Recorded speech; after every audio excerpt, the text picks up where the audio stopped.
Hey guys, welcome to Relatable. Today I am talking to author Kenny Xu. He wrote a book called An Inconvenient Minority. He is an Asian American and he talks about the success of Asian Americans and unfortunately how they are being institutionally discriminated against, especially when it comes to college admissions. I mean, his argument is basically that in the woke narrative of intersectionality, this idea that white supremacy reigns supreme in the United States, Asian Americans are an inconvenient wedge in that argument, considering they have higher test scores, they have higher graduation rates, they have higher median incomes than white Americans. They also have higher family togetherness rates and lower rates of crime and teen delinquency. And so if it is true that white supremacy reigns in the United States, it is very hard to account for why Asian Americans and even Asian immigrants, people who are not born here but become Americans in their lifetimes, actually end up across a variety of categories being on average more successful than white Americans. And so we talk about that and some of the struggles that Asian Americans are facing because of an assault against meritocracy, especially when it comes to academia. So super interesting conversation that I'm excited for you guys to listen to. Without further ado, here is Kenny Xu.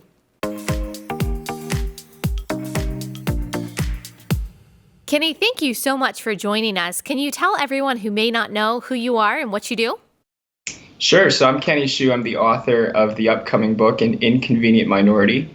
My book talks about the Ivy League admissions cases that are going on.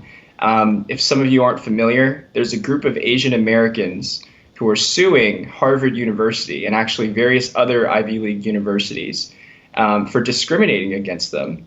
And, the evidence is pretty clear cut that Harvard uses a racial preference system that actually negatively affects Asian Americans. And the reason why they're doing it is because they want to have preferences towards other minority groups. So it brings up a really interesting issue about the diversity and the race ideology going today. And can you talk a little bit about what that process is at Harvard and some of the proof that you guys have, or that this group has uncovered when it comes to the admissions process? Yeah, so this is a really interesting question.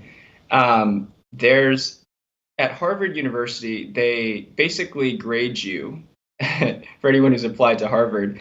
Actually, the admissions documents were some of the key pieces of information that were released from this lawsuit. But they basically grade you on 3 or 4 different factors, depending on if you're an athlete. They grade you on academics, obviously, from a scale of 1 to 10. Those are things like grades, SAT scores, course rigor, those kinds of things. Then they grade you on extracurriculars, right? They want, well-rounded people. They want, people who, participate in clubs, who have leadership positions, who've won medals, those kinds of things. And then they have this final grade called a personality score. And they grade you on personality. And actually, the Harvard admissions documents, according to a study by an economist, actually show that the personality score is what most influences the decision of Harvard to either accept or reject you. And it's really interesting when it comes to Asian Americans, because Asian Americans get, by and large, much better academic and extracurricular scores than any of the other racial groups, even whites. Which is kind of interesting. But for some reason, Harvard's personality score grades Asian Americans as the lowest significantly of all of the racial groups. That's below blacks, Hispanics, and white Americans. And so the focus of the lawsuit addresses this so-called personality score, which addresses characteristics that Harvard says are things like likability, humor, those kinds of things. Interesting. And you think that this is purposeful, that they've set up this scale to be able to have a, quote, legitimate reason to discriminate against Asian students? I think so. And the reason why is because this is not just happening at Harvard. This is happening at pretty much every Ivy League university. It's kind of a cabal-ish institute. The Department of Justice a couple years ago found in their fact-finding of Yale University as well that they also discriminate against Asian Americans And actually, the process for how they do that is that when your application gets sent to a reader, they give you a plus if you're Black or Hispanic, which is a corresponding negative if you're white or Asian American. And then it passes to the second reader, they give you a plus. And then from that, they collect a subset and then they put it to the area committee. They give you a plus if you're Black or Hispanic, minus if you're Asian. And then they give it to a final review committee. They give you a plus if you're Black or Hispanic and a minus if you're Asian. So the race penalty is actually compounded 4 times in the admissions process. Yeah. Wow. Is this something that has been around as long as affirmative action has been around, or is this something that's become more prevalent in more recent years?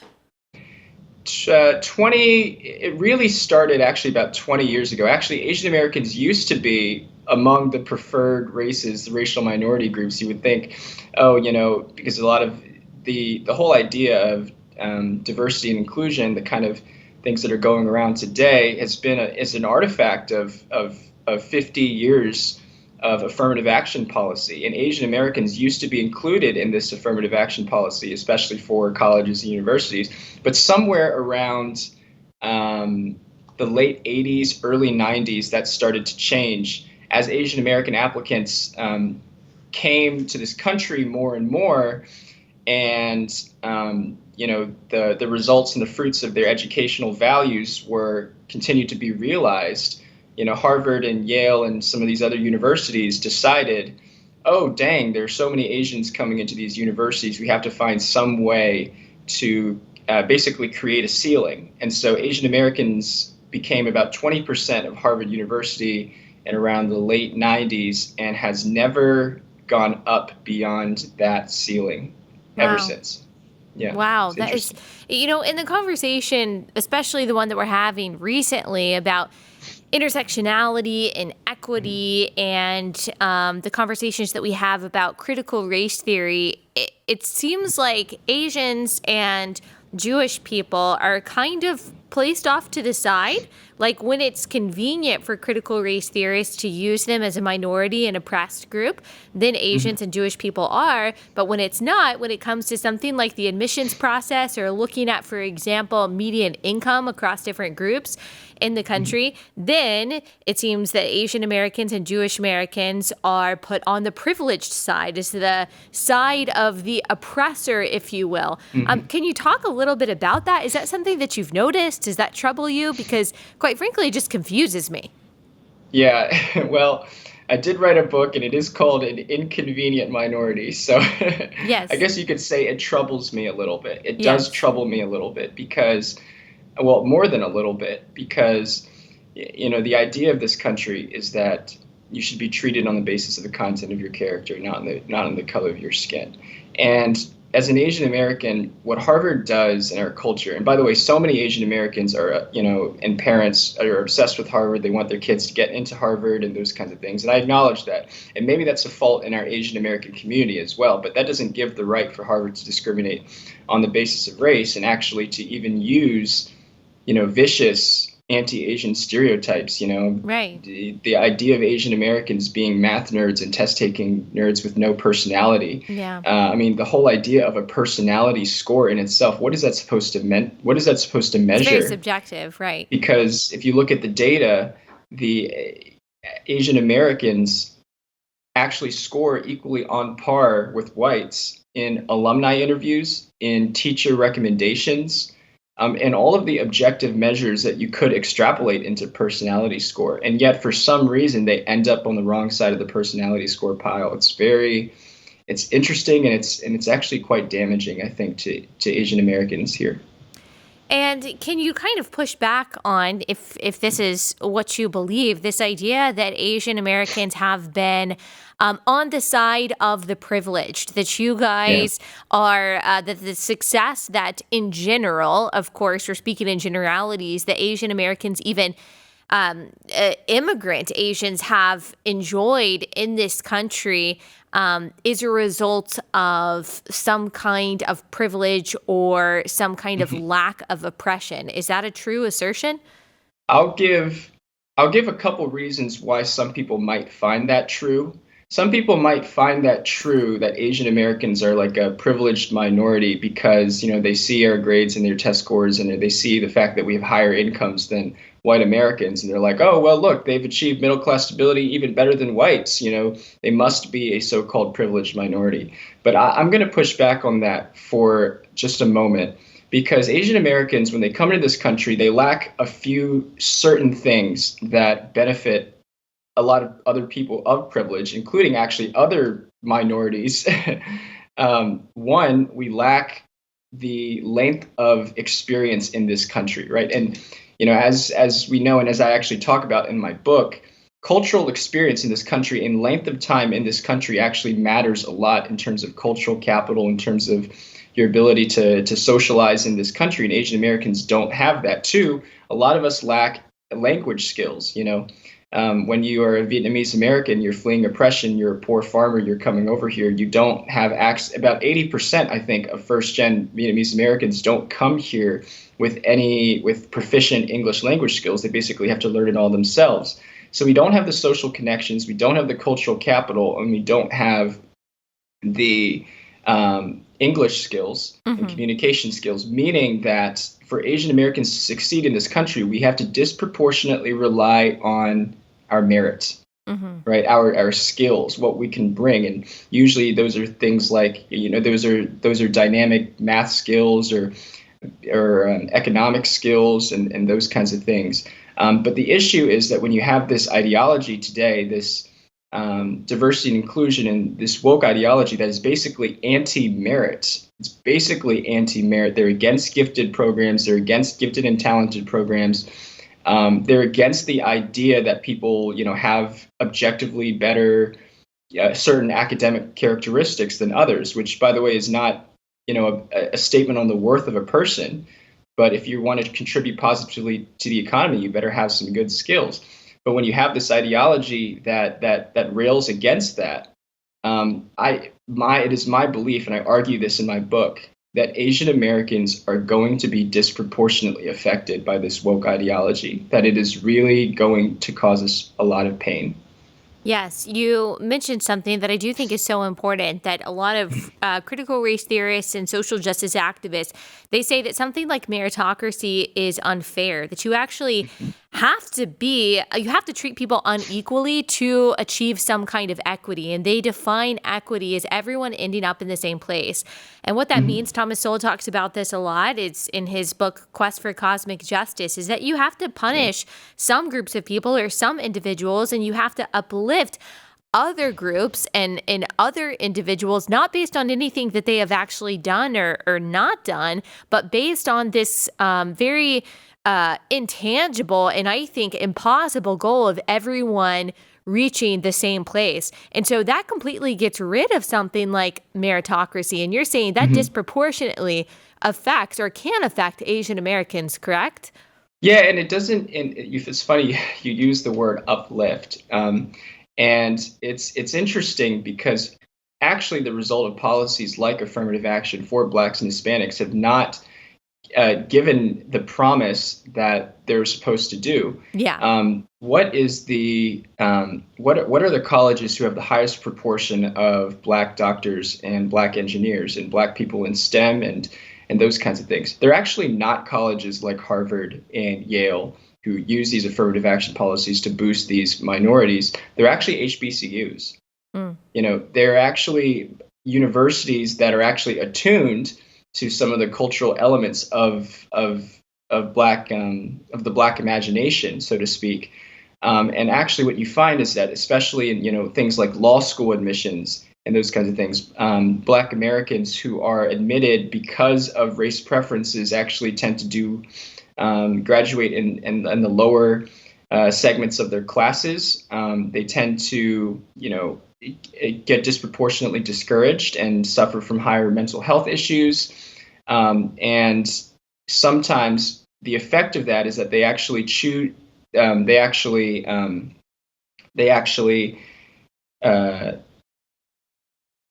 different majors from what they intended. So there's a lot of Black Americans who want to be doctors, who want to be engineers, who are discouraged by that subject. Whereas if they're matched accurately to the school where they, are a good fit, then they would have the chance to do a lot better. So this idea of uplift, I don't think these policies help anybody. Yeah. They definitely don't help Asians, and they don't help the people who are necessarily being uplifted by them. Well, certainly not. I mean, if you described these kind of policies going on for at least 20 years and and we're still talking about these major gaps in outcome and gaps in admission, then I mean, what else is there to do? We're already discriminating against who these colleges think are unfairly privileged, white Americans and Asian Americans, and we have been for a very long time, and we're still hearing about how it's an inequitable process, how it's not fair, how they are systemically discriminating against not Asian and white Americans, but Hispanic and Black Americans. And so I don't know if you know the answer to this, but my question is, I mean, what more are they going to try to do to rectify the situation? I mean, if Harvard still thinks that there are too many white and Asian students who are being admitted and not enough Black and brown or Black and Hispanic students that are being admitted, how much more can you discriminate against these so-called privileged groups in order to help these underprivileged groups? Like, where do you see all of this going? Right. What's the line, right?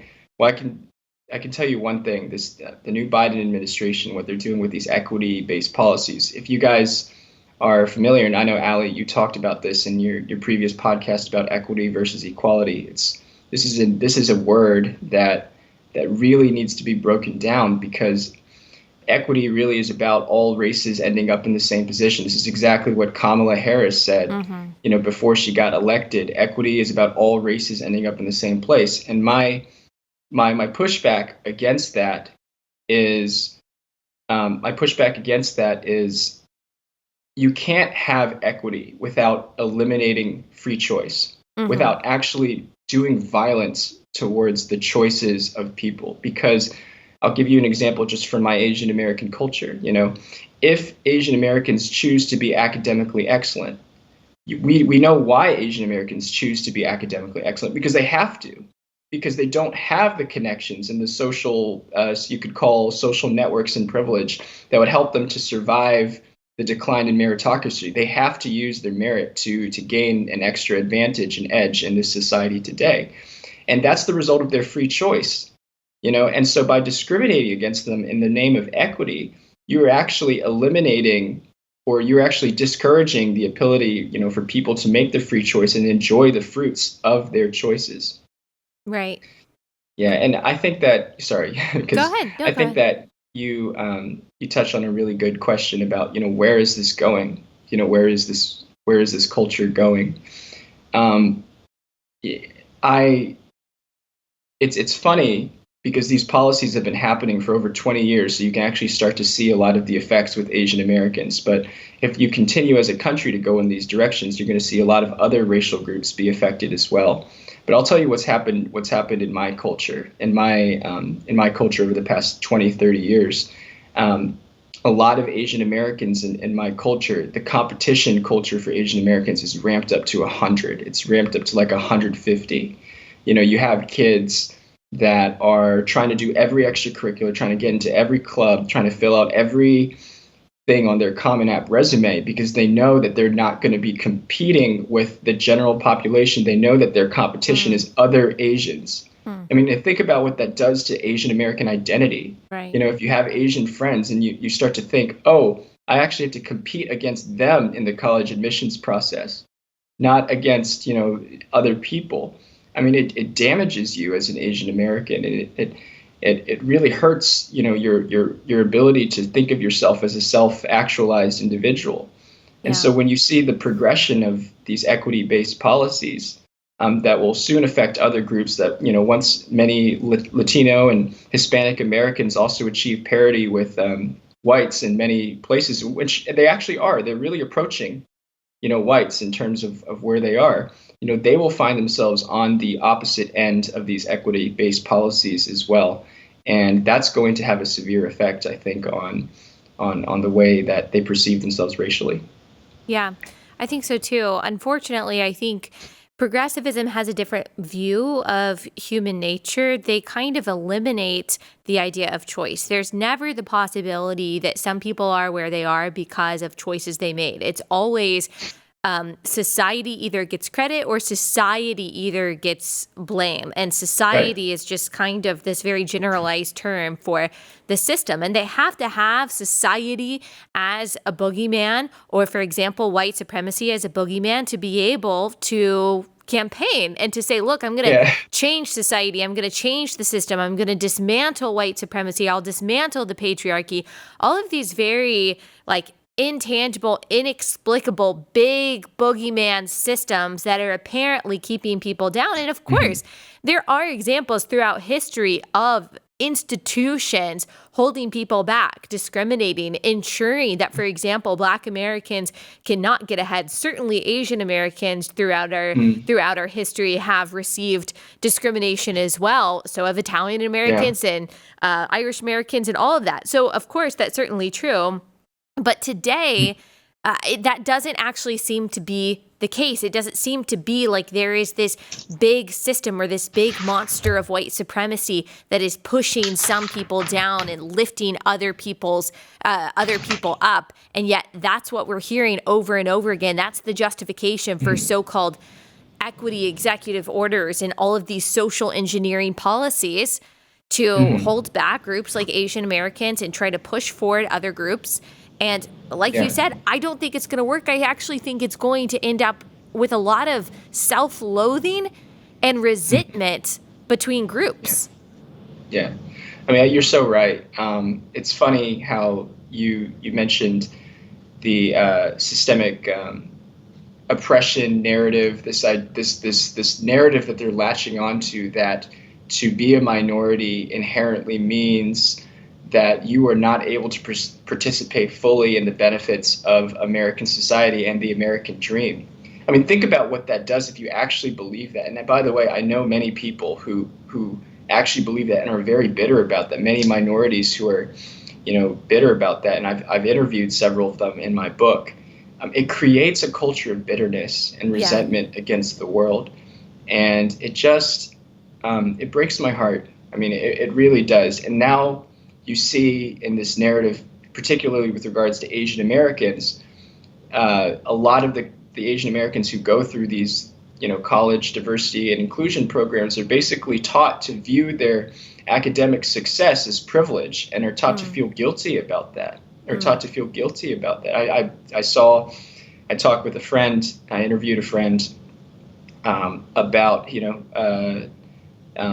going to a gifted and talented magnet school. And he basically said, I had no reason why I was there. I was lucky, and those kinds of things. And maybe he was lucky. But if you are blessed with the ability to pursue academic excellence and those kinds of things, then you should do it. And you should take responsibility for that. And you should be proud of that. You shouldn't have to apologize for yourself and apologize for being academically excellent. Society is counting on you. People are counting on the next generation of scientists and engineers and mathematicians and writers to produce the next great works and to help humanity and to help society, and pastors too. And it's just, but doing so requires you to have some confidence in your ability, not to believe that you've got it because of, privilege or that you feel guilty about it. Yeah, it's one thing to be humble, which I think is good for all of us. It's another thing to feel guilty and to deny the hard work that you've put in or deny the talent that God gave you. And I could definitely see how if you think that everything that you have is just because of privilege that society has given you, that nothing that you have has been earned, then that does create almost a kind of embarrassment and a shame over being successful or having good grades. And I don't see how that lack of confidence from one group benefits another group. It doesn't transfer confidence to another group. I think that it's all just going to end up with a bunch of very insecure people. What do you think? What do you think that end will look like. Like, do you think that if these court cases, if the students win these court cases, if you do you see any kind of like positive change in the direction of reaccepting meritocracy, not on the Yeah. basis of skin color, just on the basis of what you've done? Do you have hope and optimism in going that direction? Allie, I really do. And I'll give you an example. In California this year, in 2020, during the 2020 elections, there was a proposition that was created, a California constitutional amendment that was basically created by a legislator who, talked about this equity principle and talked about, fighting systemic racism. And basically, the rationale for all of that was simply to propose an amendment that repealed California's non-discrimination clause on the basis of race. She wanted to repeal California's non-discrimination clause. Okay, the clause says you cannot discriminate on the basis of race or ethnicity. It was created in the 1990s. She wanted to repeal that, and so obviously, so members of certain races would get preferential treatment over others, and that was this one of the most liberal states in the country. And I chronicled that in my book, The Fight Against Proposition 16. It was the No on 16 campaign, which was the campaign against that, was outspent 13-1. And there were tech billionaires on the yes on Proposition 16 side, the wife of the Netflix billionaire, many educational associations were for this Prop 16. All of the sports teams, the 49ers, the Raiders, all of them were for Prop 16. And on election day in this vote in one of the most liberal states in the country, voters rejected this amendment 57% to 43%. Wow. And to me, that just shows that when these things actually come to popular vote, and when these things actually are understood by the American public, the American public will reject it. Yeah, I am very encouraged by that story in California. I remember hearing that. Why do you think, I know we can't necessarily assume people's motives, but in your analysis, why do you think some of those billionaires, those education associations, football teams were for a proposition like that, for discrimination against certain people just because of their skin color? Yeah, so this is something I talk about in my book a little bit. There's a couple of things here. Obviously, the whole we want virtue signaling, we want to be a part of, the social justice movements of today. Yeah. Obviously, there's a lot of financial capital there, but you have to. I would even go a little further. And if you would allow me to make this claim, it's human nature almost that when you are competing with a group that looks vastly different from you, you begin to experience a little resentment against them. And I tell this story in my book. In the 1800s, during the gold rush, there were white miners who wanted to come to California to mine for gold. But then there were actually a lot of Chinese who actually started to come to America for the same purpose, because they wanted to bring money back home and those kinds of things. And the Chinese, they worked their butts off because that was their only hope in this country. They didn't have unions or anything like that. And the white miners began to grow very resentful of these Chinese Americans. And they used, because these Chinese Americans would work day and night, and the white miners didn't necessarily want to work day and night. And so they used their political will, the political capital that they had, to pass the Chinese Exclusion Act that banned Chinese Americans from coming to this country for, a period of nearly 50 years. And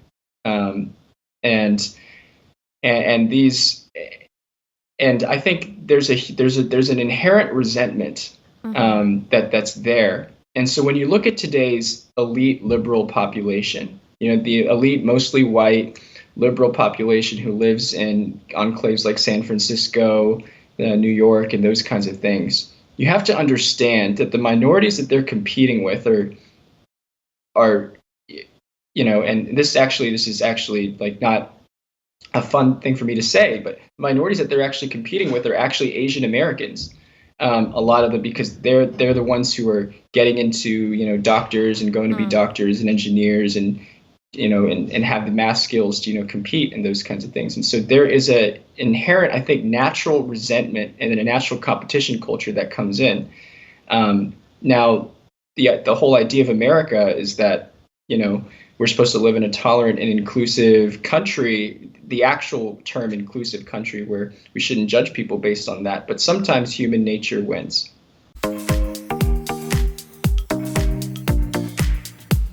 Okay, y'all, want to tell y'all about one of my favorite sponsors. You guys have heard me talk about them before, and that is Annie's Kit Clubs. I love what they offer to your sons and daughters in the way of this monthly subscription box that gives them an awesome crafting project that keeps them occupied, helps them feel productive, helps you feel like you are helping your child master real world skills through their crafting projects. They've got 2 different options for boys and girls. They've got the Young Woodworkers Kit Club, which is a monthly subscription that puts real tools into your child's hands. Starting with a little kid-sized hammer, they receive an all-in-one woodworking kit with the materials and the tools kids need to make an awesome woodworking project with minimal supervision. And then another club that they have is Annie's Creative Girls Club, which sends 2 fun crafting projects every month. It's beading, it's painting, all kinds of different projects for your daughter. And they develop actual skills while they're doing these crafts. They master real world building or new crafting techniques while expressing their creativity. Just go to annieskitclubs.com/Allie. Save 75% off your first order when you do. That's annieskitclubs.com/Allie. That's annieskitclubs.com/Allie.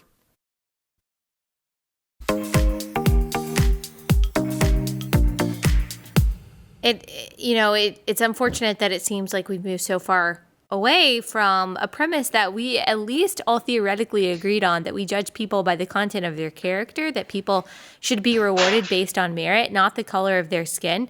And of course, like I said, there have been different parts in history where we have had to legally rectify injustices and wrongs that were being perpetrated, for example, like Jim Crow. There have been times like that, but it's been a very long time since institutionalized discrimination against particular groups has actually been legal. But now it's kind of been switched. There is institutionalized racism, but it just happens to be against different groups and for different reasons. It happens to be against, for example, Asian Americans. What kind of advice do you give to people who are worried about this? They're discouraged about this, whether they're Asian or not. They just don't want to live in a country where merit doesn't matter, where you're almost punished for having merit and working hard and for maybe being a part of a group that is traditionally more successful. They don't want to live in that kind of a country where meritocracy is taken down in the name of equity and critical race theory. What can they do? What can they do in their everyday lives to kind of push back against that? Well, that's a good question. I would say, for Asian Americans, a lot of Asian Americans have, I guess, accepted the reality that they're going to be treated twice as difficult in the college admissions process, or, in some cases, magnitudes of even more than that. I would say maybe stop being so accepting. And this is a weird statement to make, but maybe stop being so accepting of that. If the thing is, the reason why this is allowed to continue to occur in part is because no matter what Harvard does for Asian Americans are going to continue to flock to Ivy Leagues, continue to want to be admitted into these kinds of places and those kinds of things. Even amidst these discrimination policies, because there's prestige and social status that goes for that. It is a limited piece of prestige and a limited piece of social status. Actually, if you are a math or STEM major going to an elite college, or a first-tier elite college, doesn't have that much effect on the rest of your life compared to if you went to a different college. If you actually are majoring in the STEM fields, it actually does not matter as much. So I would say Asian Americans learn and other people, who are worried about this, learn the facts and, try to, I guess, understand that that you don't have to accede to what society wants to tell you and what society artificially builds up. Yeah, definitely. Okay, for people who want to buy your book to learn more about all of this, you said know the facts, and I know your book has a lot of facts. They want to follow you on Twitter. How can they buy your book? How can they follow and support you? Absolutely. Well, you can buy my book. You can pre-order my book. It's coming out soon on Amazon, Barnes and Noble. Follow me on Twitter and Instagram at Kenny M. Shu, M like Mary. And actually, Allie, I'm also starting my own Inconvenient Minority podcast coming soon, where I'm actually talking with many other minorities and maybe some members of the so-called majority who in some way or another inconvenience the woke narrative on race today. And I'm going to go in depth on their life stories. I'm talking with nonprofit activists, intellectuals, public commentators.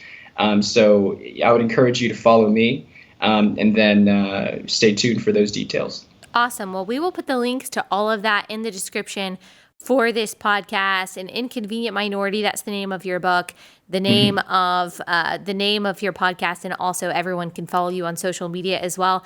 Thank you so much, Kenny, for taking the time to talk to us today.